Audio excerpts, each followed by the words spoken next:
J'espère que vous n'oubliez pas de vous mettre de la crème solaire parce qu'en ce moment, très clairement, vous risquez de cramer. Et si possible, ça serait bien d'éviter les coups de soleil et d'éviter surtout d'attraper un cancer de la peau, tout simplement, parce que les UV, c'est dangereux. Mais est-ce que vous saviez qu'il y a certaines crèmes solaires qui sont très néfastes pour la santé? Parce que j'avoue que maintenant, ça fait plusieurs années que je m'y intéresse, donc je fais attention à ce que j'achète. Mais je sais qu'en fait, il y a beaucoup de personnes qui vont acheter la première crème solaire qui leur tombe sous la main. Souvent aussi, question de prix, ils prennent les moins chers parce que, effectivement, les crèmes solaires, mine de rien, c'est un budget.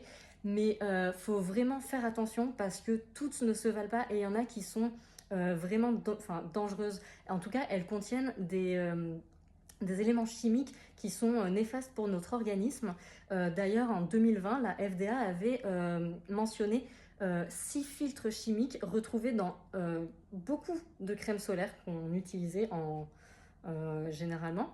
Je crois que c'est pas que en France du coup, c'est des marques internationales.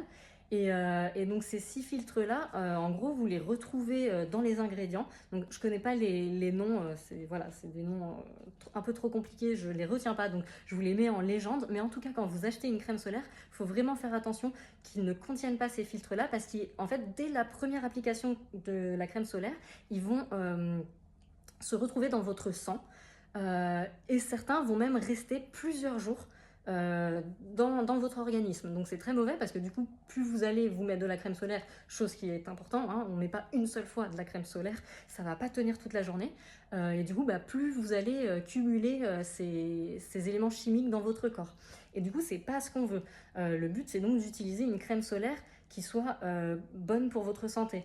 Donc moi j'utilise la Cuckoo Sun de 71, elle est super bien, en plus elle est notée je crois 100% sur Yuka et du coup elle fait partie des crèmes solaires qui ne contiennent pas les fameux filtres chimiques reportés par la FDA. Mais si vous voulez, sur Senjuku, mon site web, j'ai mis un comparatif avec 5 crèmes solaires qui sont très bonnes pour la santé, qui ne contiennent aucun des filtres dangereux. Donc n'hésitez pas à faire un tour pour voir un peu quelle crème solaire vous pourriez acheter parce que c'est vraiment important. Même si je le rappelle, le mieux, c'est quand même d'éviter au maximum de s'exposer au soleil quand les UV sont élevés. Donc pour savoir si les UV sont élevés, vous pouvez regarder sur votre application météo, tout simplement. Généralement, vous avez une petite zone où c'est précisé entre 0 et 2, du coup c'est léger, il n'y a pas besoin de mettre de protection solaire. À partir de 3, là on commence à être modéré, donc il faut en mettre, et plus ça monte, plus c'est... Voilà. Mais au maximum, vous évitez de sortir quand l'indice UV est élevé, ou alors vous vous mettez au maximum à l'ombre, vous mettez un chapeau, une casquette, des vêtements anti-UV. Mais si vous voulez, si vous pouvez pas, ou si vous voulez pas et que vous voulez absolument profiter du soleil, alors n'oubliez vraiment pas de vous mettre de la crème solaire régulièrement. Donc je vous laisse aller voir sur Senjuku et comme ça vous pourrez voir quelle crème solaire vous devez acheter tout simplement. Voilà.